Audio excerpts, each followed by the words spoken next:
안녕하세요. 박성호 변호사입니다. 반갑습니다. 2025년 세무사 1차 시험 선택 과목 중에 민법 총칙이죠. 오늘 해설하려고 합니다. 일단 첫 번째로 과목 민법 총칙 시험 전반에 대해서 올해 시험에 대해서 최종 강평, 그러니까 총괄된 평을 한번 하고 그 다음에 개별 문제 하나하나 해설하도록 하겠습니다. 총평 한번 해볼게요. 일단 올해 시험은 되게 쉬웠어요. 어느 정도로 쉬웠냐면 제가 생각할 때는 만약에 민법 총칙의 난이도가 계속 이렇게 유지가 된다면, 올해처럼 유지가 된다면 행소보다 민법을 선택하는 게 오히려 더 좋은 전략이 아닐까라고 생각이 될 정도로 문제가 상당히 쉬웠습니다. 민법보다 행소법을 많이 선택하는 이유가 양이 적어서잖아요. 그런데 민법이 당연히 행소법보다 양이 많기는 하지만 그럼에도 불구하고 법리가 쉬운 게 많이 나오면 그래도 좋지 않을까요? 행소법이 가끔씩 어려워질 때도 있고 하니까요. 민총도 당연히 어려워질 때 있었습니다. 23년도 이럴 때 되게 어려웠는데요. 어렵게 나오면 한도 없어요. 왜냐면은 민총은 어려운 판례들이 진짜 많이 존재하거든요. 그리고 물권법이라든지 채권법, 그러니까 민법인데 민법 총칙의 범위를 벗어나는 부분에서 만약에 출제가 된다면 그러면은 난이도가 한없이 올라가고 범위도 한없이 넓어지는 경향이 있기는 합니다. 그런데 그런 게 거의 안 보였단 말이죠. 올해 시험에서는. 그래서 아마 이런 식으로 계속 출제가 된다면, 그렇다면 민총도 굉장히 선택 과목에서 메리트가 있는 과목이 되지 않을까라는 생각을 할 정도로 그만큼 난이도가 낮았습니다. 최근 10개년 기출문제, 제가 어렵다 쉽다를 판단하는 건 기출문제를 가지고 판단해요. 과연 지금까지 기출문제에서 얼마나 반복해서 많이 문제들이 나오느냐, 그리고 새로운 판례들이 얼마나 많이 등장하지 않느냐, 이걸 가지고 많이 판단하기 때문에 최근 10개년 기출문제 반복해서 숙지한 수험생은 어렵지 않게 80점 이상 받았을 거라고 생각이 듭니다. 난이도를 올리는 새로운 판례가 거의 등장하지 않았다는 것도 이번 난이도가 되게 낮다는 근거가 되죠. 새로운 판례가 안 나온 건 아니거든요. 나오긴 했습니다. 틀림없이 새로운 판례가 등장하긴 했는데 그 새로운 판례가 문제 하나에 몰려 있어가지고 그 한 문제 그냥 싹 넘겨버리면 될 정도로 그 정도밖에 안 된 것 같아요. 그래서 그 한 문제 빼고는, 특정 한 문제 빼고는 거의 새로운 판례가 등장하지 않고요. 각 주제에서, 개별 주제에서 가장 기본이 되는 법리들, 조문들, 이런 것들이 많이 등장했기 때문에 그래서 저는 난이도가 쉬웠다라고 판단을 합니다. 민총 전 범위에서 출제한 원칙은 항상 그대로 지켜지고 있습니다. 제가 비중을 한번 살펴보면 범위가 대략 이 정도로 돼요. 민법 개관부터 해서 신의칙 나오고, 그 다음에 권리 능력 나오고, 행위 능력 나오고, 부재와 실종 이런 식으로 권리의 주체가 나오는데 자연인 쪽이 나오고요. 그 다음에 여기 이만큼 법인이거든요. 시험에 많이 나오는 부분인 거죠. 법인, 물론 비법인 사단까지 포함을 시켜야 되겠네요. 그러면 2.6% 포함시키면 약 16% 가까이 나왔죠. 법인에서. 그리고 이쪽에 법률행위 파트 나오죠. 103, 104, 107, 108, 109, 110 한 문제씩 웬만하면 다 등장하니까 이렇게 등장을 했고요. 그 다음에 여기 대리 전체 관련해서 11.8% 정도 등장했고요. 그 다음 무효와 취소, 조건과 기한, 기간, 마지막에 소멸시효, 이런 식으로 출제가 되었습니다. 그리고요, 여기 0%가 하나 있는데 안 나온 부분 있어요. 여기 주소 있죠. 주소는 한 문제 나오면 나오고 법조문으로만 거의 등장하고 아니면 안 나올 때도 많이 있어서 올해는 건너가는 부분이었습니다. 물론 공부하는 양이 엄청 많거나 그런 건 아니어서 나오든 안 나오든 난이도에 많이 영향을 미치는 부분은 아닌 것 같습니다. 간단하게 한번 살펴봤고요. 내년 시험은요, 난이도 상승할 겁니다. 이런 식으로 계속 나오지는 않을 것 같아요. 올해 과락률 굉장히 많이 떨어질 것 같습니다. 제 생각에는 10%대로 일단 들어갈 거고요. 20% 위로 안 올라갈 거고 10% 초중반 정도 저는 예상을 한번 해보겠습니다. 물론 제 예상이 언제나 맞는 건 아니겠지만 문제 난이도를 봤을 때, 그리고 지금까지 추세로 봤을 때는 한 그 정도 15% 정도를 왔다 갔다 하는 선에서 과락률이 형성되지 않을까라고 생각을 한번 해봅니다. 그러면 총평은 여기서 마치고 이제 개별 문제 하나하나 설명 들어가도록 하겠습니다. 41번 보겠습니다. 민법상 사단법인의 설립을 위하여 반드시 필요한 것이 아닌 것은 법인 설립인데요. 여기에서 문제에서 틀림없이 사단법인이라고 했죠. 이거를 잘 생각을 해주셔야 됩니다. 첫 번째, 정관의 작성, 정관 반드시 필요하죠. 법인 설립은 무슨 행위죠? 요식행위입니다. 정관의 작성이 반드시 필요하고요. 그 다음 등기 받아야 되고요. 허가 받아야 됩니다. 등기해야 되고 허가 받아야 되고요. 그 다음에 우리가 분석하는 법인은 전부 다 비영리법인이니까 목적의 비영리성도 필요합니다. 뭐가 필요가 없죠? 기본재산의 출연은 필요가 없습니다. 아니 왜 필요 없지? 이거 있어야 되는 거 아니야? 얘는 어디에만? 재단법인에만 필요하죠. 근데 문제에서는 틀림없이 사단법인이라고 했기 때문에 재단법인에만 필요한 요건인 기본재산의 출연은 필요가 없습니다. 42번 보겠습니다. 실종선고에 관한 설명으로 옳은 것은 실종선고를 받은 자가 살아서 돌아오더라도 실종선고가 법원에 의하여 취소되지 않는 한 반증을 들어 실종선고의 효과를 다툴 수는 없다. 실종선고가 나오면 사망간주죠. 사망간주입니다. 추정이 아니고요. 그래서 실종선고를 그 사망을 없애려면 어떻게 해야 되죠? 실종선고를 취소시키는 방법밖에 없습니다. 살아서 돌아왔다고 해서 실종선고의 효력이 바로 없어지고 이런 거 아니죠. 그래서 법원에 의해서 취소되지 않는 한 반증으로 깰 수가 없다. 반증으로 깰 수 있는 건 추정. 하지만 실종선고는 사망간주기 때문에 깰 수가 없습니다. 반증으로요. 그래서 1번이 맞는 말.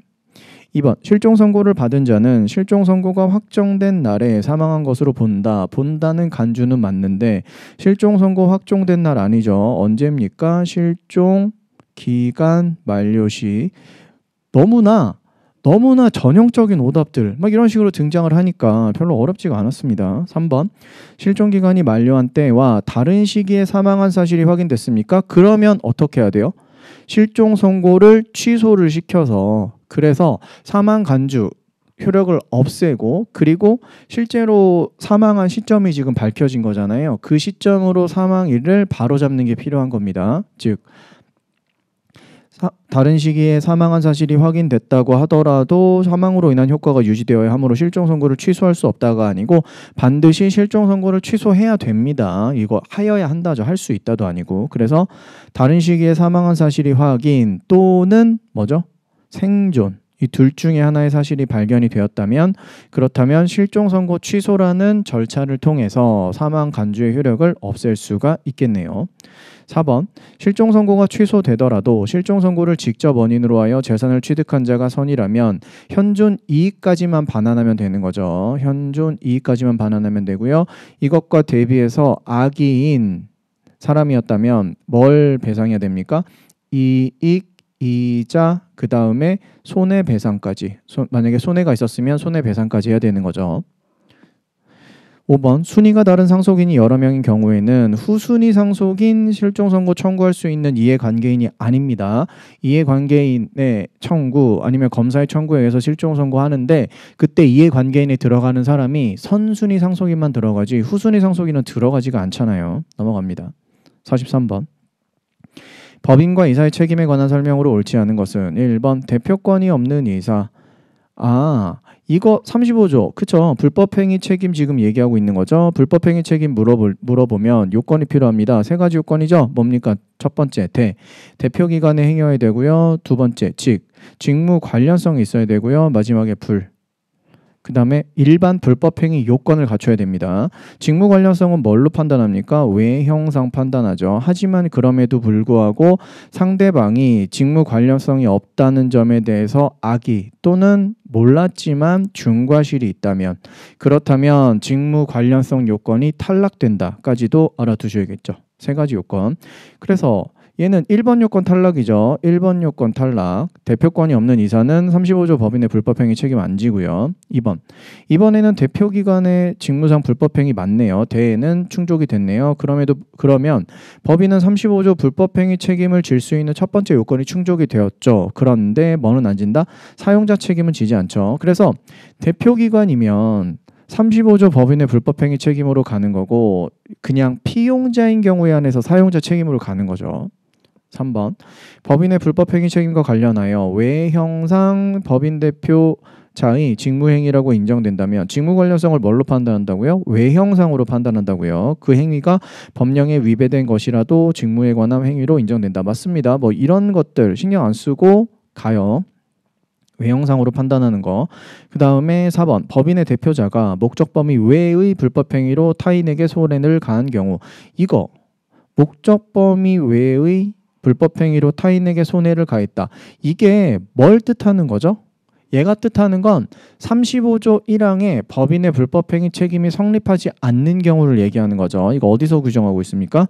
35조 2항에서 규정하고 있잖아요. 35조 2항에서 법인의 목적 범위 외로 손해를 입힌 경우라고 되어 있는데 그걸 어떻게 해석한다고요?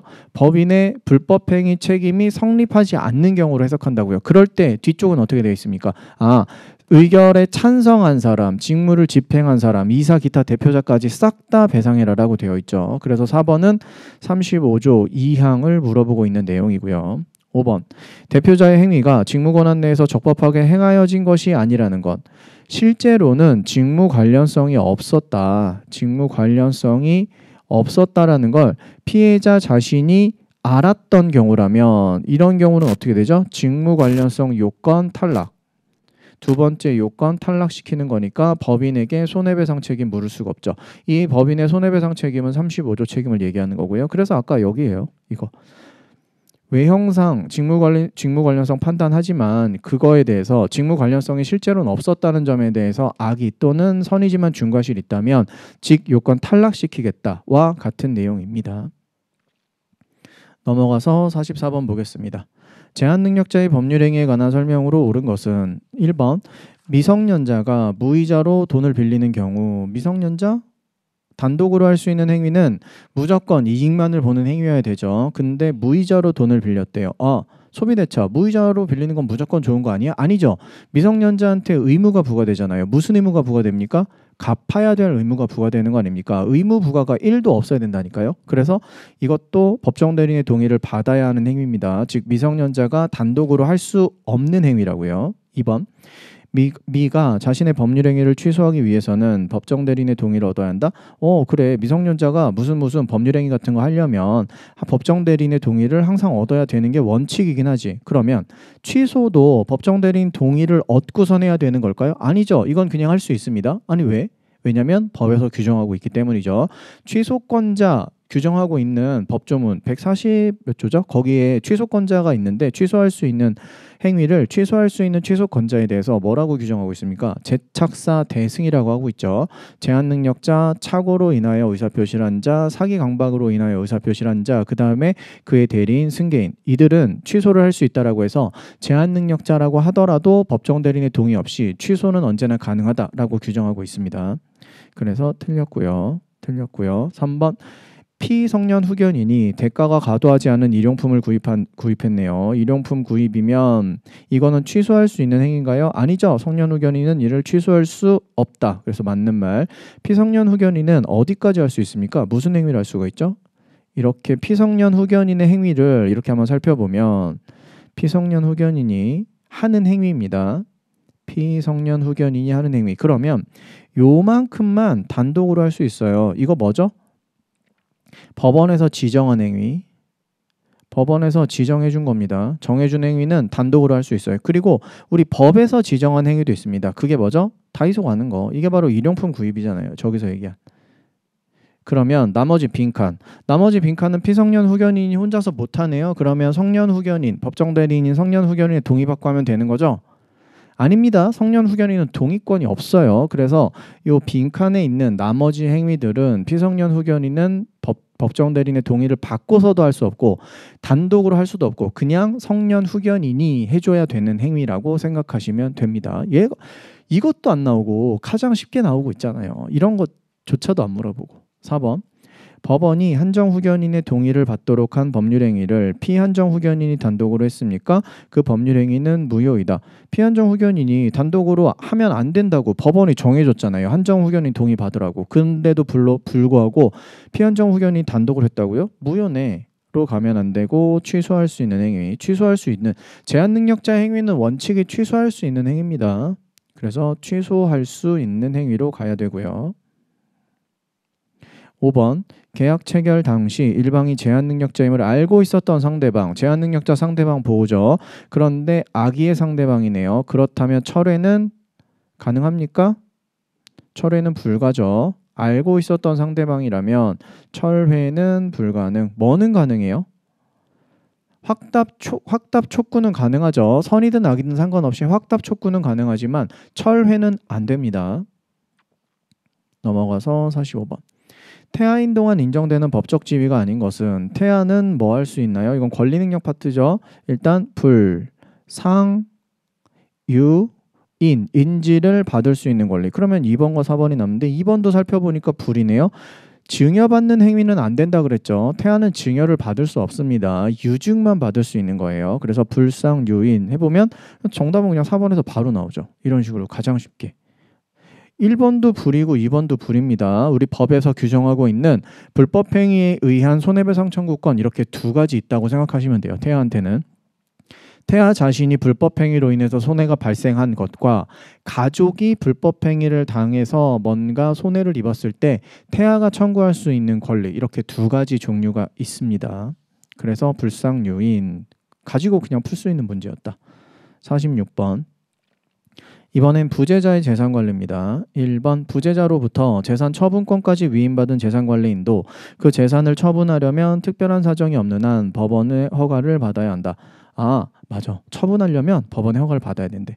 여기서 정확하게 법조문에서 처분하려면 법원의 허가를 받으라고 돼 있어요? 재산관리인이? 아닙니다. 권한을 넘는 행위를 하려면 법원의 허가를 받아야 한다라고 규정하고 있습니다. 즉 재산 처분권까지 받았으면 권한 안에 처분권이 들어있잖아요. 그러면 그냥 하면 되는 겁니다. 아시겠죠? 그런데 보통은 처분하는 행위는 대리권 수여 안 해준단 말이에요. 부재자 재산관리인한테 처분까지 하세요라고 권한을 수여하지 않는 게 보통 일반적이란 말입니다. 그래서 처분 이퀄 권한을 넘는 행위로 웬만하면 많이 가요. 그런데도 불구하고 일단 이렇게 아예 문제에서 재산 처분권을 부재자로부터 위임받았습니까? 그러면 처분하는 행위는 권한 내의 행위잖아요. 권한 안쪽의 행위라고요. 그렇다면 법원의 허가 필요가 없다고요. 그쵸? 그래서 맞는 말. 법원의 허가를 받아야 한다라고 했으니까 틀리죠. 그냥 할 수 있는 거니까. 1번이 답. 2번. 법원은 그 선임한 재산관리인에 대해 부재자의 재산으로 보수 지급할 수 있고요. 3번. 법원이 선임한 재산관리인이 법원의 허가 없이 부재자 소유 부동산을 매각을 했네요. 법원이 선임한 재산관리인은 처분권은 없다고 보시면 됩니다. 근데 그러면 허가받고선 처분해야 되는데 허가 없이 매각했네요. 이거 뭐죠? 잘못한 행위네요. 근데 후 법원의 허가를 얻어서 이전 등기를 했대요. 이후에 법원의 허가는 당연히 사전적으로 행하는 게 원칙이긴 하지만 이후에 사후 승인 같은 형식으로 해도 됩니까? 네, 된다는 거죠. 유효합니다. 4번. 법원이 선임한 재산관리인은 관리할 재산 목록을 작성해야 한다. 맞죠? 재산 목록 작성 의무 있고요. 5번. 부재자로부터 재산 처분권을 위임받은 재산관리인이 부재자의 실종을 이유로 개임된 후 재산 처분권 위임 받았습니다. 그러면 아까 1번에서 보신 것과 마찬가지로 재산 처분을 법원의 허가 없이 할 수 있는 게 원칙이란 말입니다. 그런데 여기에서 중요한 거 뭐가 됐어요? 개임됐잖아요. 개임은 뭐예요?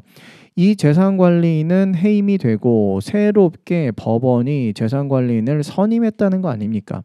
그러니까 앞쪽은 헷갈리게 하려고 넣어놓은 거예요. 개임이 되었다면 이 재산관리인은 해임이 되고 법원이 새롭게 재산관리인을 선임해 준 겁니다. 그러면 어떻게 해요? 그 사람이 부재자 재산을 처분하려면 이건 권한 넘는 행위가 되는 거고 법원의 허가를 받아야 되는 게 되겠죠. 넘어갑니다. 47번. 종중. 1번. 공동선조의 후손 중 특정 지역 내 자들만으로 단체를 구성했대요. 이거 종중이에요? 본래 의미의 종중은 아니죠. 이걸 뭐라고 표현합니까? 종중유사단체라고 표현하죠. 종중유사단체라는 것도 비법인사단으로서 성립이 되긴 합니다. 그럼에도 불구하고 본래 의미의 종중은 아니니까 가질 수 있는 권리 같은 게 일반적인 종중과 조금 다를 수는 있겠죠. 2번. 공동선조와 성과 본을 같이 하는 후손은 성별의 구별 없이 성년이 되면 당연히 종중의 구성원이 됩니다.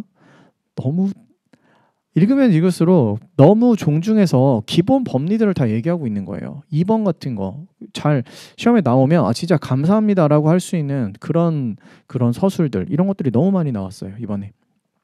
3번. 자의 복리를 위하여 자의 성과 본을 모를 따라 변경한 경우에도 자는 부가 속한 종중의 구성원으로 보는 게 아니고요. 모를 따라 변경했으면 모의 종중의 구성원이 된다라는 판례가 있죠. 아닙니다. 그러니까 항상 종중을 그 피를 뽑아서 진짜 DNA 검사를 해서 네가 진짜 그쪽에 들어가느냐로 하는 게 아니에요. 아시겠죠? 일반적으로는 그게 가장 기본적이긴 해요. 그렇게 너의 그 부모님의 핏줄 이런 걸 따라서 종중의 일원이 되는 건 맞지만 이런 식으로 예를 들어서 뭐 입양했다든지 이런 사람들도 해당 종중에 종속시켜줘야 될 거 아닙니까? 그래서 언제나 그렇게 핏줄로만 따지는 건 아니다. 이런 걸로도 따질 수 있다라는 겁니다. 4번. 종중이 관례에 따라 시제를 지내는 날 정기총회를 계속 개최해 온 경우 관례에 따라 시제를 지내는 날에 항상 정기총회를 했대요. 그러면 뭐 없이 했죠? 따로 소집 통지를 안 한 거예요. 그러니까 다른 사람들이 종중원 중에 특정 사람들이 이번에는 종중총회 소집 결의도 없이 그냥 종중총회에서 결의해버렸다고요? 무효 아닙니까? 라고 주장했는데요. 이런 게 인정이 된다면 관례에 따라서 시제를 지내는 날 정기총회를 계속 개최해왔다라는 사정이 인정된다면 따로 소집 통지 필요 없다라고 판례가 이야기한 게 있습니다. 그래서 그때 그 총회 결의는 유효하다. 이 정도면 난이도가 살짝 높은, 많이 높은 것도 아닙니다. 살짝 높은 판례가 되겠네요. 5번. 소집 절차에 하자가 있었습니다. 그 효력을 인정할 수 없는 종중총회 결의. 종중총회 결의가 했는데 하자가 있었네요. 그 후에 적법하게 소집된 총회에서 추인하면, 그러니까 첫 번째 총회는 문제가 있었던 총회예요. 거기서 나온 결의는 원래 무효가 되는 게 원칙입니다. 그런데 제대로 적법하게 소집된 총회가 생겼죠. 적법하게 소집된 총회. 두 번째 총회에서 뭘 한 겁니까? 첫 번째 총회가 문제가 있었던 총회인데요. 거기서 한 결의를 추인합시다. 즉 유효한 걸로 만듭시다 라고 결의를 하면 오케이 하겠다? 네, 하겠다라는 거. 48번 넘어가서 볼게요. 민법상 법인의 사원총회에 관한 설명으로 옳지 않은 것은 사단법인은 매년 1회 이상 하는 게 바로 통상총회입니다. 통상총회 개최하려면 어떻게 해야 돼요? 회의의 목적사항이 기재된 총회 소집 통지를 정관에 특별한 규정이 없으면 일주 일 전에 사원에게 도달 아니고 발송이죠.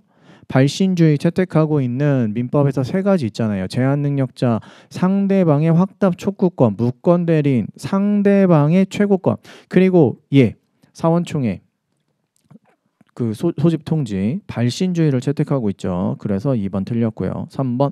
총사원의 5분의 1 이상으로부터 적법한 소집 총회 청구가 있습니까? 이거 누구한테 하는 거예요? 이사한테 하는 거죠. 대표권 있는 이사. 소집할 수 있는 권한이 있는 이사한테 하는 겁니다. 그러면 이사는 소집해야 돼요. 원래 소집을 해야 돼요. 총회 소집을. 근데 안 하고 있어. 2주 안에 이사가 총회 소집 절차를 밟지 않았습니다. 그럼 두 번째 단계로 넘어가서 그 총회 소집 청구를 한 사원이 법원에 허가 받아서 총회 소집하는 것 가능합니다. 그러니까 여기까지가 첫 번째 단계.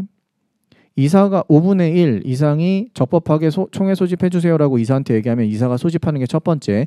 두 번째 단계. 만약에 이사가 소집 안 하면 어떻게 할 건데? 그러면 2주 이내에 이사가 총회 소집 절차를 밟지 않으면 청구한 사원이 법원 허가 받아서 직접 소집하면 되는 거죠. 4번.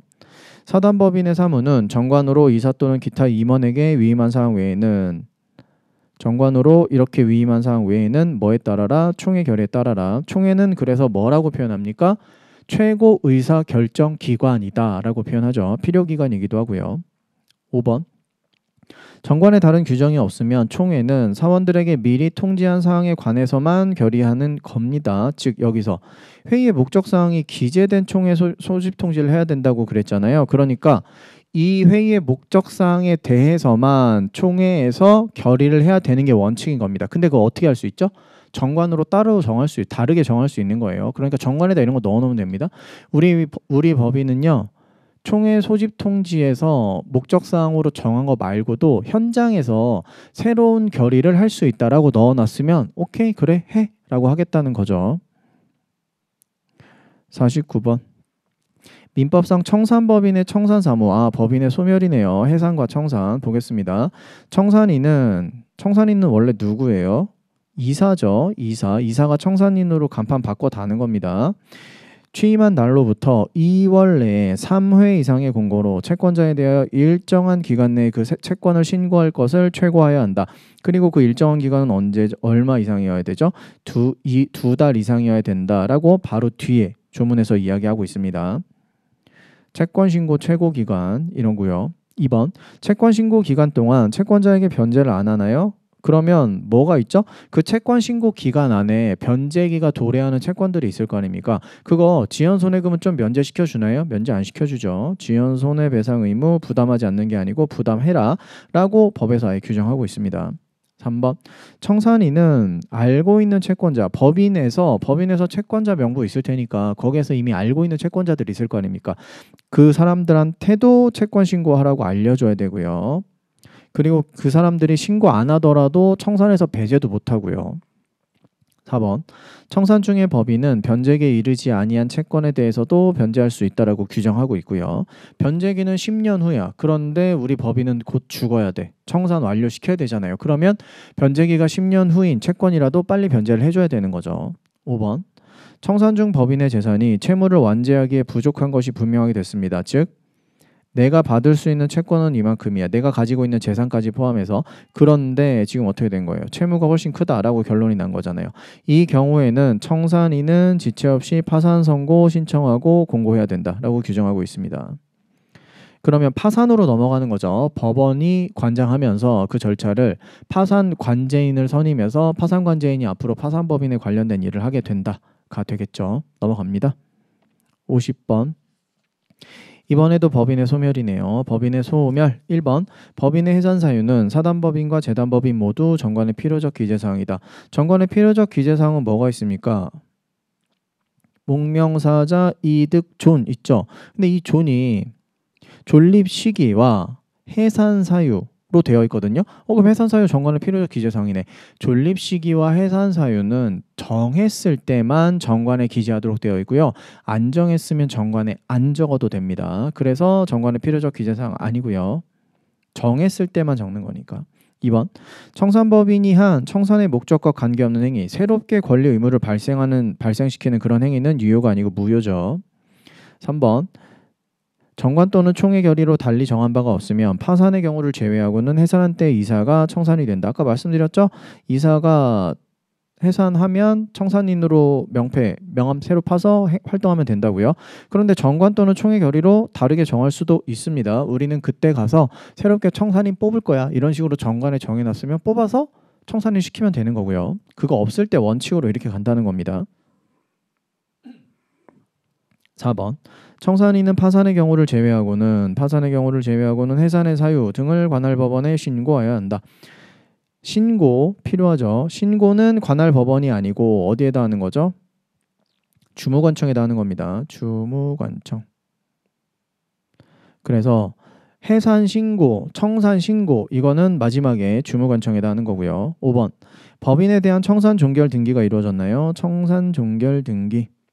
그렇다면 언제나 법인은 완전히 소멸하는 걸까요? 그게 아닐 수도 있다는 거죠. 뭐가 안 됐다면 청산 사무가 종결되지 않았으면 그 청산 사무, 종결되지 않은 그 사무를 청산 완전히 이제 마무리 지을 때까지는 법인은 아직까지 살아 있다. 즉 그 안에서만 권리 능력을 갖는다라고 표현하고 있죠.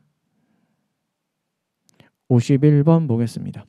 의사표시 또는 법률행위 해석에 관한 설명으로 옳지 않은 것은 계약 당사자가 누구인지는 무슨 문제? 계약에 관여한 당사자들의 의사 해석의 문제. 그래서 그 해석을 어떻게 합니까? 자연적으로 해석해보고 자연적으로 해석이 안 되면 상대방의 입장에서 객관적, 규범적으로 어떻게 해석하는지 규범적 해석을 하고요. 그 다음에 문제가 생겼을 때 보충적 해석이라는 방법도 쓰고요. 그런 식으로 하는 거죠. 2번 그릇된 표시는 해가 되지 않는다. 오표시 무해의 법칙은 자연적 해석과 관련된 겁니다. 그릇된 표시는 해가 되지 않는다. 이거 맨날 나오는 거 뭐죠? X토지를 갑과 을, 매도인과 매수인 사이에서 거래의 대상으로 삼았잖아요. 그런데 계약서에 뭐라고 썼어요? Y토지라고 쓴 거 아닙니까? 그랬을 때 누가 대상이 돼야 돼요? 당사자 사이에서 X토지를 거래의 대상으로 삼기로 확실하게 했으면 X토지가 바로 그 계약의 대상이 되어야 하는 거죠. 그게 바로 오표시 무효의 원칙의 예죠. 3번. 규범적 해석은 상대방의 시각에서 자연적 해석이 물 건너가면 규범적 해석해야 되는데 규범적 해석은 상대방의 입장에서 상대방을 기준으로 해서 판단하는 거지만 그가 주관적으로 이해한 대로 계약의 내용을 결정하는 게 아니고요. 객관적, 규범적으로. 이런 선택지 정도면 그나마 조금 까다롭다 정도로 볼 수 있습니다. 4번. 계약 당사자 쌍방이 계약의 기초가 되는 사항에 관하여 같은 내용으로 착오를 했네요. 이거 뭡니까? 쌍방의 공통하는 동기의 착오를 얘기하는 거죠. 쌍방 공통 동기의 착오. 그에 관한 구체적 약정을 하지 아니하였다면 법원은 당사자의 의사를 보충하여 계약을 해석할 수 있다. 이게 바로 보충적 해석을 얘기하는 거고요. 보충적 해석에 관련된 내용입니다. 5번. 의사표시와 관련하여 당사자에 의하여 무엇이 표시되었는지 확정하는 것은 사실인정의 문제. 표시되었는지는 사실인정. 하지만 확정된 표시를 토대로 의미를 탐구하는 건 법률적 판단. 좋은 말이네요. 잘 읽어보시고.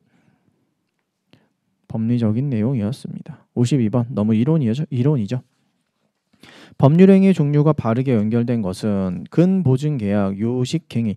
보증계약은요. 형식이 반드시 필요한 행위라고 바뀌었습니다. 과거에는 보증계약도 그냥 원래 계약의 가장 기본은 불요식행위가 원칙이에요. 그래서 불요식행위라는 건 뭔가 문서 같은 게 필요가 없고 말로만 하는 거, 구두로 계약하는 것도 가능하거든요. 지금도. 그런데 보증계약은 여러분 뭐예요? 보증 들어주면 안 된다. 보증 들면 안 된다. 보증 서면 안 된다. 이런 거 많이 들어보셨잖아요. 왜 그러겠어요? 뭔가 폐해가 되게 많았잖아요. 그래가지고 보증계약은 민법이 개정이 돼서 반드시 형식을 요하는 걸로 바뀌었습니다. 그래서 술자리에서 보증 서줄게, 보증 내가 쓸게 라는 게 보증계약의 효력은 없는 겁니다. 반드시 써야 되는 거예요. 그래, 문서가 필요한 행위입니다. 보증계약, 요식행위. 2번. 소유권의 포기 상대방 없는 단독행위입니다. 채무 면제, 이거 바로 준물권행위죠. 채권행위는 이행의 여지를 남겨놓고 있는 행위. 그리고 물권행위는 물권의 변동을 가져오는 것이고 더 이상 이행의 문제를 남기지 않는 행위. 준물권행위는 물권의 변동은 아니지만 더 이상 이행의 문제를 남기지 않는 행위. 대표적인 게 바로 채무 면제, 채권 양도 이런 것들이 있죠. 그다음에 유언, 생전행위 아니고 사인행위입니다. 죽음을 원인으로 하는 행위. 어음행위는 유인행위가 아니고 무인행위입니다. 유인행위는 뭔가 유인이 뭐예요? 있잖아요. 원인이 있는 행위를 유인행위라고 하고 무인행위는 원인이 없는 행위라고 생각하시면 됩니다. 어음행위도 그러니까 원래 원인, 매매가 돼서 매매를 하면 재산 출현이 필요해요. 그죠? 매매라는 행위는 결국에 재산 출현이 되기 위한 원인 행위가 되는 겁니다. 그렇다면 재산 출현은 유인 행위네요. 뭔가 원인이 있게 내 재산을 이제 감소시키는 행위, 타인에게 증여하는 이런 식으로 될 거니까요. 그런데 어음 행위도 그러면 어음도 매매를 통해서 발생하는 거 아니에요? 뭔가 외상 거래를 하니까 어음 발행 이런 행위가 들어가잖아요. 그렇죠? 그럼에도 불구하고 어음 발행, 어음 행위는 이 매매랑 관련 없이 항상 웬만하면 항상은 아니지만 일단 유효한 걸로 보겠다가 어음 행위가 무인 행위다라는 것에 의미가 됩니다. 즉 어음은요 뭐가 중요하다고요? 제가 매번 말씀드리지만 항상 시장에서 유통되는 게 중요해요. 그 어음 할인이라고 해서 어음은 계속 돌아야 된단 말입니다. 그런데 이 매매가 뭔가 문제가 있다고 해서 이후에 이 어음 행위조차도 바로 문제가 있다고 얘기해버리면 거래 안전에 심각한 영향을 미칠 수가 있잖아요. 그래서 어음 행위는 일단 매매 행위와 독립된 단독의 행위라고 보는 거예요. 아시겠죠? 일단 유효성을 확보하기 위해서. 이 정도로 보시면 되겠습니다. 그래서 정답은 1번. 53번. 강행규정이나 효력규정을 위반하여 무효인 법률행위가 아닌 것은 강행규정 위반. 찾아봅시다. 1번. 법령의 제한을 초과하는 부동산 중개수수료의 약정. 이거 초과 부분 무효로 보죠. 강행규정이라고 합니다. 이 문제가 그나마 어려웠어요. 왜냐하면 그동안 안 나왔던 판례들이 1번과 4번 빼고 2, 3, 5번이 다 모여있거든요. 이게 최근에 나왔던 판례들이 아니에요. 그래서 좀 까다롭습니다. 여기서 판례 자세한 내용을 설명은 안 드릴 건데요. 2번 임대사업자의 동의를 받아 무주택 세대 구성원이 아닌 자에게 공공건설 임대주택의 임차권을 양도하는 행위는 강행규정 위반이라고 봅니다. 이거 보세요. 무주택 세대 구성원이 아닌 자에게 뭔가 공공건설 임대주택의 임차권을 양도하면 무주택 세대 구성원이라는 거는 이미 주택을 소유하고 있는 자잖아요. 근데 공공건설 임대주택에서 살고 싶어 하는 사람은 집이 없는 사람들을 보호하려 그 사람들한테 우선권을 많이 주는 거 아닙니까? 그러니까 그럼에도 불구하고 무주택 세대 구성원이 아닌 자한테 살게 해준다? 이거는 강행규정 위반이라고 봐서 무효라고 보는 겁니다. 결국에는 공익을 위해서 이렇게 한다고 생각하시면 되겠죠. 그다음 3번 문화재 수리업자가 명의 대여를 해줬대요. 문화재 수리업자라는 거는 문화재를 전문적으로 수리할 수 있는 사람을 얘기하는 건데 허가 같은 걸 받아야 된다고 합니다. 그래서 이런 사람들은 일정 수준 이상의 자본도 돼야 되고 그런 기술도 갖춰야 되는 거예요. 왜죠? 문화재를 잘 보호하기 위해서 아니겠습니까? 아무한테나 문화재 수리시키면 안 될 거 아니에요. 그래서 근데 명의대여 계약을 체결했다고요? 그렇다면 내가 문화재를 수리할 수 있는 능력과 자본과 기술 같은 거를 다 가지고 있는 사람인데 내 이름만 지금 저 사람한테 빌려주겠다는 거잖아요. 그러면 그 사람이 문화재 수리하면 문화재 엉망으로 수리할 수 있겠네요. 공익에 큰 영향 미치겠죠. 그래서 얘도 강행규정 위반으로 봅니다. 다음 4번 개업공인중개사가 자신에게 중개를 의뢰한 자와 직접 거래하는 행위 이건 단속규정 위반으로 보죠. 그리고 그나마 답은 우리가 많이 봤던 거에서 내줬어요. 또 2번, 3번, 5번 되게 어려운 그러니까 최근에 안 나왔던 그런 판례들이었는데 거기서 답 안 주고요. 중개사 쪽에서만 내줬어요. 중개사 쪽은 그래도 그나마 우리가 좀 익숙한 판례들이 많으니까. 5번 사모투자 전문회사의 업무 집행 사원이 투자자에게 사원이 될 것을 권유하면서 행한 이익보장약정. 얘는 사실 수익보장약정, 이익보장약정 보고 아 이거 안 되겠지 뭐라고 생각하고 하셔도 그냥 마치는 문제였고요. 앞쪽에 막 이런 말들이 엄청 많이 붙어 있어가지고 아 이건 뭐지? 라고 고민을 해볼 수는 있었을 겁니다만 어쨌든 우리가 봤던 것에서 또 답이 나왔어요. 넘어갑니다. 54번 공소양속 위반의 반사회적 법률행위에 관한 설명으로 옳은 것은 1번 이중매매 하는 매도인의 배임 행위에 대리인이 적극 가담했대요. 그러면 무효 맞나요?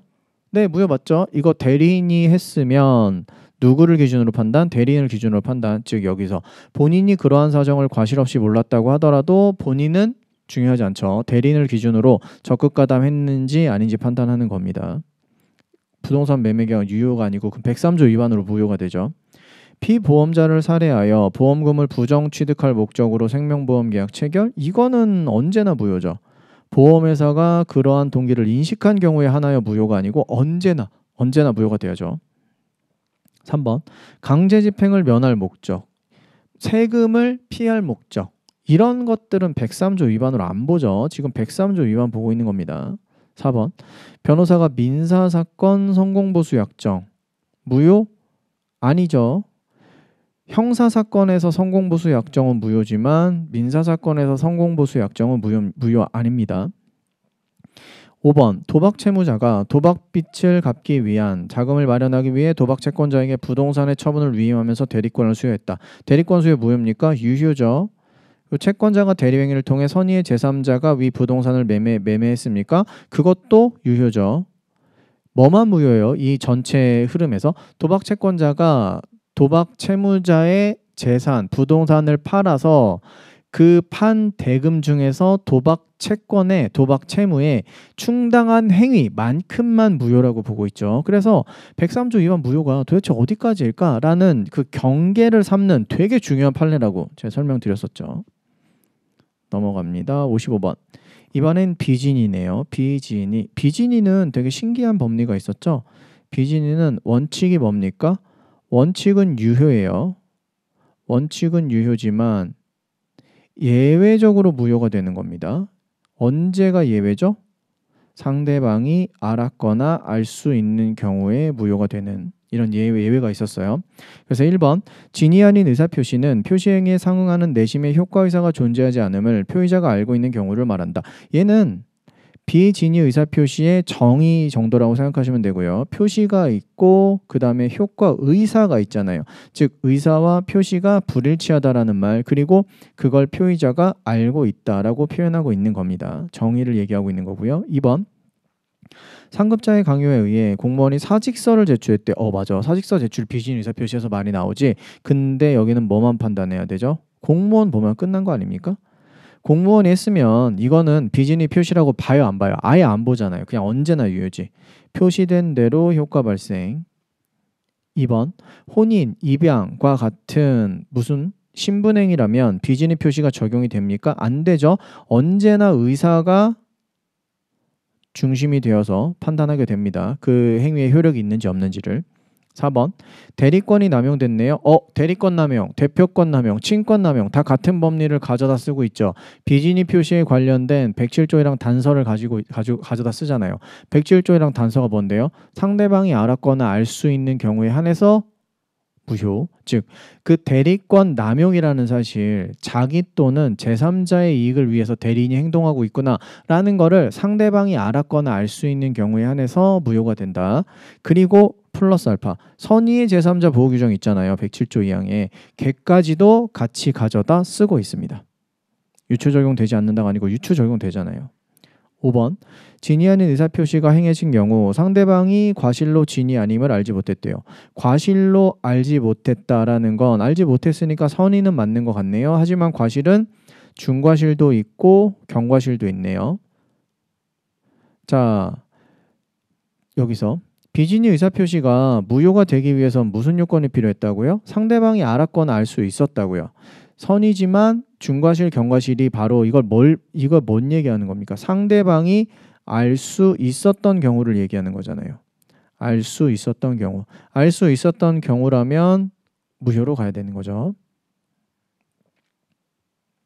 56번, 이번에는 착오입니다. 109조 착오.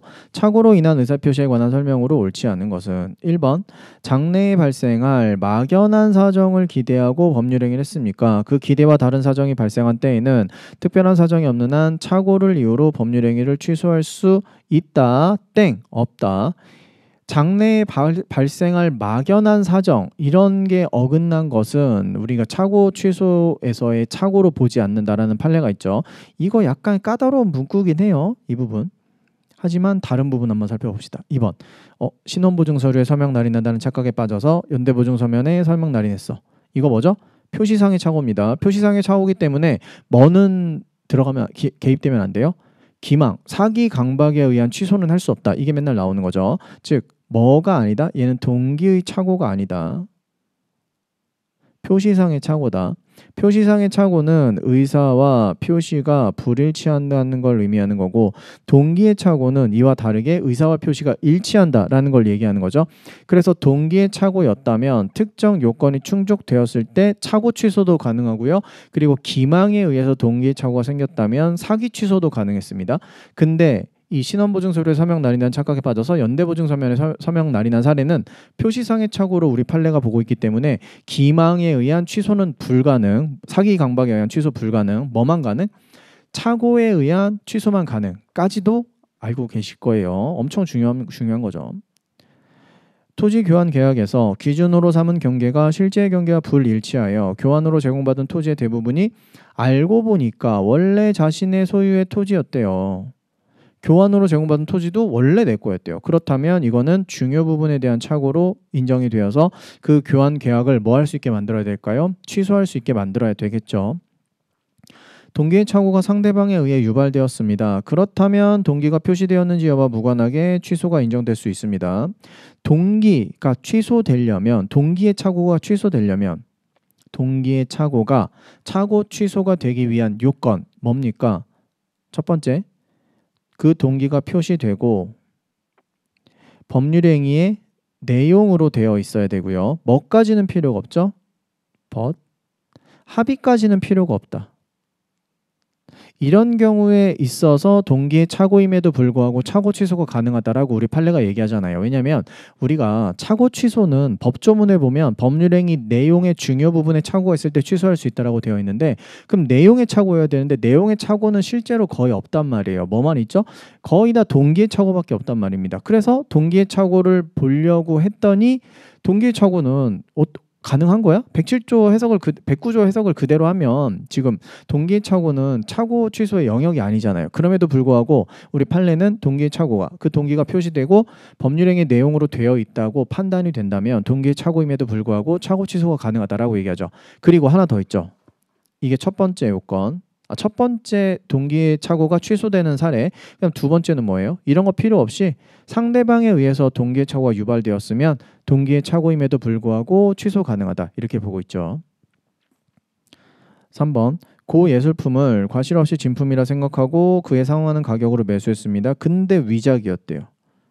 그렇다면 이거는 매수인은 매도인한테 하자담보 책임을 물을 수가 있죠. 왜냐하면 등가성이 깨졌잖아요. 내가 진품이라고 생각했으니까 3천만 원 주고 매입하는 계약 체결했지. 내가 가품이었으면 3천만 원 안 줬지. 즉 하자담보 책임을 물을 수도 있습니다. 계약을 해지할 수도 있고 감액을 청구할 수도 있고 손해배상 같은 거 청구할 수 있다고요. 그리고 뭐도 할 수 있냐면 착오 취소도 당연히 할 수 있는 겁니다. 왜냐하면 하자담보 책임은 법 580 몇 조죠? 거기에서 규정하고 있는 매수인의 권리인 거고요. 착오 취소는 착오에 의해서 의사표시를 행사한 사람이 할 수 있는 109조에서 정하고 있는 또 다른 권리잖아요. 그러니까 얘를 선택할 수도 있고 얘를 선택할 수도 있고 이렇게 가는 겁니다.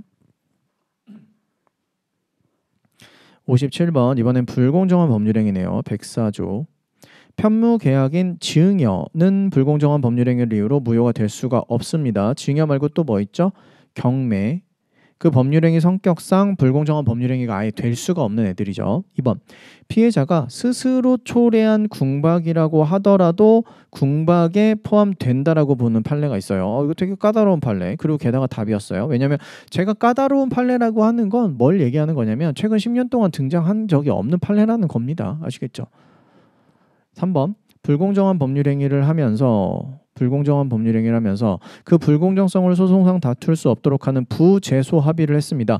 부재소 합의는 원래는 유효하죠. 그럼에도 불구하고 그 계약서에 들어가 있는 다른 내용들이 전부 다 104조 위반이라면 그 부재소 합의조차도 104조 위반으로 보겠다는 거죠.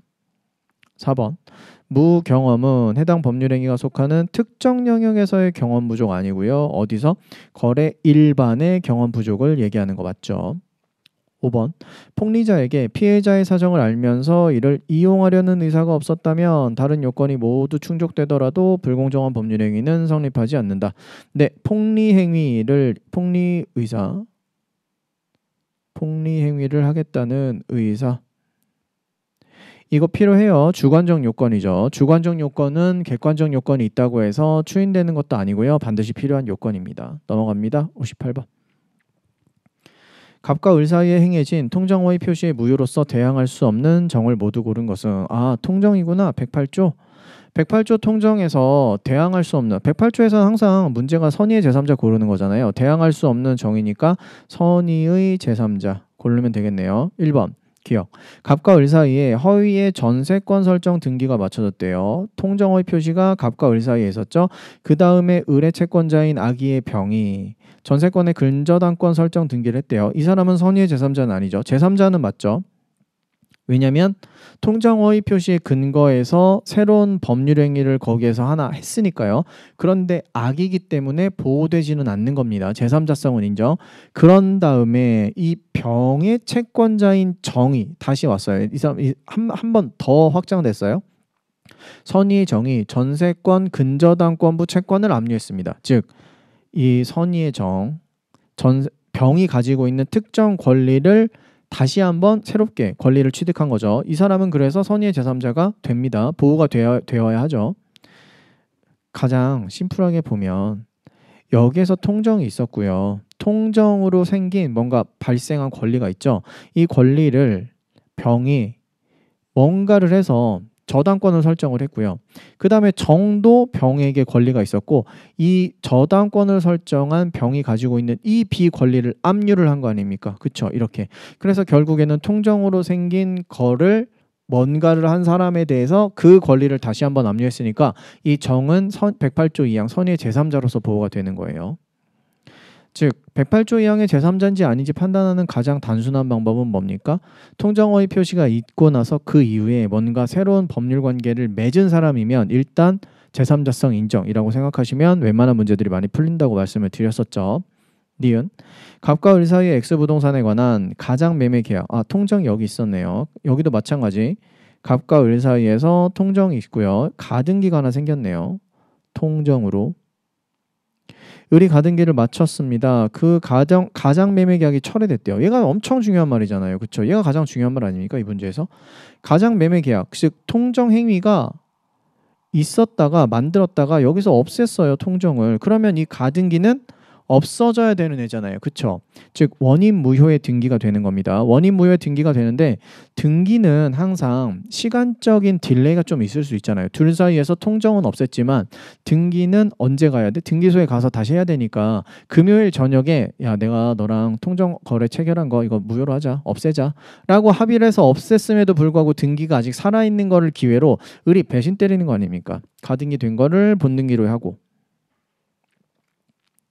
가등기한 걸 본등기하고 그 다음에 이 본등기를 보여주면서 병한테 매도하는 거 아니에요. X를 이렇게 매도 다시. 그러니까 병은 본등기 되어 있네 믿고선 산 사람이다. 그리고 통정 이후에 이런 게 있었으니까 나는 보호받는 선의 제3자야 라고 주장을 해봤지만 우리 법원이 판단했을 땐 뭐예요? 이 가등기 통정으로 생긴 거 맞지? 근데 둘 사이에서 뭐가 있었다고요? 가장 매매 예약이 철회가 됐잖아요. 그래서 이 가등기 통정은 원래 없어져야 되는 애였다고요. 근데 얘가 살아있음을 기회로 얘가 본등기하면 이 본등기는 그냥 단순 원인 무효의 등기인 겁니다. 통정은 이미 사라졌으니까. 그런 다음에 X를 넘겨받으면 원인 무효의 등기에 따라서 다시 한번 이전 등기를 받은 병이 되는 거니까 이 병은 제대로 권리를 취득할 수 있다 없다? 없다. 이 법리로 따라가는 거예요. 아시겠죠? 그래서 니은은 땡. 이것도 처음 들었을 땐 되게 어렵게 느껴지는데 몇 번 보다 보면 되게 자주 나오는 좀 그렇게 많이 어렵지 않은 법리입니다. 이거 하나밖에 없으니까요. 철회되었다 뭐 이런 말 나오면. 디귿 갑과 을 사이에 행해진 가장 소비 대차. 틀림없이 갑과 을 사이에서 또 뭐 있었죠? 통정 있었죠. 그 다음에 통정으로 대여금 채권 생겼죠. 근데 선의의 병이 양수했대. 가져갔대요. 과실은 있대. 상관없죠? 과실이 있고 없고 그냥 선의 인정하는 거죠. 다음 59번. 사기 강박에 의한 의사표시. 부작위에 의한 기망행위도 인정될 수 있죠. 내가 반드시 고지하여야 될 의무가 있음에도 불구하고 고지 안 했습니까? 그렇다면 아무것도 안 한 행위 자체가 기망행위가 될 수도 있습니다. 2번 절대적 폭력 있었네요. 절대적 폭력은 취소할 수 있는 행위에 그치는 게 아니고 무효까지 될 수 있다라고 보고 있죠. 즉 강박에 의한 의사표시는 우리 법에서 취소할 수 있다라고 되어 있잖아요. 이건 취소할 수 있는 법률 행위인데 만약에 그 강박의 정도가 너무 세져서 절대적 폭력까지 간다면 걔는 취소할 수 있는 행위로 그치는 게 아니고 무효까지 갈 수 있게 되는 겁니다. 3번 횡령의 범죄를 저지른 자로부터 적절한 손해배상을 얻기 위하여 그를 횡령죄로 고소했대요. 고소하는 것 자체가 원칙적으로 위법한 강박이에요? 아니에요. 고소하는 거는 원래 그냥 그 피해자가 가지고 있는 권리예요. 적법한 권리예요. 근데 이게 강박에 해당할 수도 있어요? 네, 맞아요. 원래는 적법한 게 맞아요. 그런데 뭐라면 부정한 이득을 위해서 고소를 하는 거였다면 야 내가 고소 안 할 테니까 한 몇 억을 준비해 뭐 이렇게 얘기한다면 부정한 이득을 위해서 하는 거라면 그렇다면 위법하게 될 수가 있는 거죠. 고소라고 하더라도요. 아시겠죠? 그래서 고소를 하는 것 자체가 원칙적으로 위법한 강박은 아닌 겁니다. 4번 갑과 을의 매매계약 체결 시 갑의 대리인으로 행위를 한 병이 대리인이 상대방을 기망했네요. 그렇다면 이거는 110조 1항의 강박입니까? 기망 강박입니까? 아니면 110조 2항에서 규정하고 있는 제3자의 기망 강박입니까? 110조 1항만 적용되어야 해요. 왜냐하면 지금 대리인 간의 관계는 갑과 그런데 누굴 통해서? 병을 통해서 계약을 체결한 거기 때문에 원래 우리 제3자의 기망, 사기 강박은 이렇게 가는 거잖아요. 얘가 이렇게 기망. 이렇게 기망을 해서 이렇게 법률행위를 하도록 의사표시를 하도록 만들면 얘는 제3자의 기망이 될 수 있는데 지금 병이 기망을 하는데 병이 갑의 대리인이라면 그냥 한편으로 보는 거죠. 병이 기망을 한 건 갑이 기망을 한 것과 똑같다. 그러면 을은 갑이 알았거나 알 수 있었던 것과 상관없이 언제나 의사표시를 취소할 수 있다가 되는 거죠. 대리인이 하면 5번 사기 강박에 의한 의사표시의 취소로 대항할 수 없는 선의의 제3자 취소 후에 취소된 법률행위를 기초로 하여 이해관계를 맺은 자도 포함될 수 있다. 근데 취소가 됐다고 하더라도 등기가 아직까지 소멸되지 않고 남아있는 걸 기회로 뭔가 넘겨줬단 말이에요. 그러면 그걸 믿고서는 이해관계를 체결한 자도 선의의 제3자로 인정해 줍니다. 얘는 108조 방금 전에 보셨던 그 108조랑 좀 되게 좀 유사해 보이긴 하는데 법리가 완전히 반대로 나오기 때문에 이것도 잘 알아두셔야 되는 내용입니다. 저런 것들은 이제 가장 기본적인 법리부에서는 한 발자국 더 나간 법리긴 한데 수업 시간에 당연히 다 다루는 것들이거든요. 좀 까다롭긴 하지만 그래서 너무 쉬운 법리만 뭐 전체 선지가 다 되는 건 아니겠죠. 근데 까다로운 선택지도 뭔가 한 뎁스가 있어요. 1단계로 어려운 거, 2단계로 어려운 거, 3단계로 어려운 거 막 이런 식으로 존재하는데 거의 뭐 1단계에서 다 커버돼요. 뭐 보통 이제 원칙의 예외 같은 느낌? 그다음에 민법 총칙은 워낙 과거에 있던 판례들이 많다 보니까 예외 막 이런 느낌들이 드는 판례들이 되게 많은데 그런 것들은 또 안 나오고 많이 어려운 난이도가 높은 그런 판례들은 또 많이 안 나왔습니다. 60번 상대방 있는 의사표시 효력 발생 의사표시의 효력 발생 시기 관련된 법조문 3개 중에 내겠네요. 도달주의 원칙 채권 양도 통지도 도달주의 원칙이고요. 우리는 발신주의 예외인 3개만 알아두시면 되죠. 2번 표의자가 과실 없이 상대방의 소재를 알지 못합니까? 그렇다면 공시송달 가능. 중요한 거 과실 없이 몰라야 된다. 3번 상대방이 정당한 사유 없이 의사표시 수령을 거절했습니까? 그렇다면 그냥 놓고 오면 된다. 상대방이 그 내용을 알 수 있는 객관적 상태에 놓여 있다면 의사표시 효력이 생기게 되는 거고요. 4번 의사표시가 발송되었습니다. 근데 도달하기 전에 표의자 의사표시를 보낸 사람이 성년 의견 게시가 됐대요. 그렇다면 그 의사표시는 효력을 발생하지 못하는 게 아니고 아무런 영향을 미치지 못한다고 하죠. 성년 의견 게시가 되었든 아니면 사망했든 상관없습니다. 누구한테 효력이 미치면 되는 거니까요. 상속인 또는 법정 대리인한테 효력이 미치게 하면 되니까요. 제한 능력자는 원칙적으로 의사표시의 수령 무능력자이다라는 표현도 쓰죠. 제한 능력자가 의사표시를 받았으면 상대방, 의사표시를 보낸 상대방은 그 의사표시가 있었다고 주장을 못 하잖아요. 그렇죠? 그래서 제한 능력자는 의사표시를 받을 수 없는 사람인 것이 원칙입니다. 그런데 원칙이라고 한 건 뭐도 가능하죠? 미성년자 측에서 즉 제한 능력자 측에서 이 의사표시가 있었습니다라고 주장하는 건 또 가능하다고 보잖아요. 그렇죠? 그래서 원칙적으로 의사표시의 수령 무능력자이다. 네, 그건 맞는 말입니다. 그래서 여기는 정답은 효력을 발하지 못하는 게 아니고 효력을 발휘하게 된다 해서 60번 답은 4번이 되겠습니다. 20문제 봤고요. 잠시 쉬었다가 후반부 문제 20문제 다시 보도록 하겠습니다.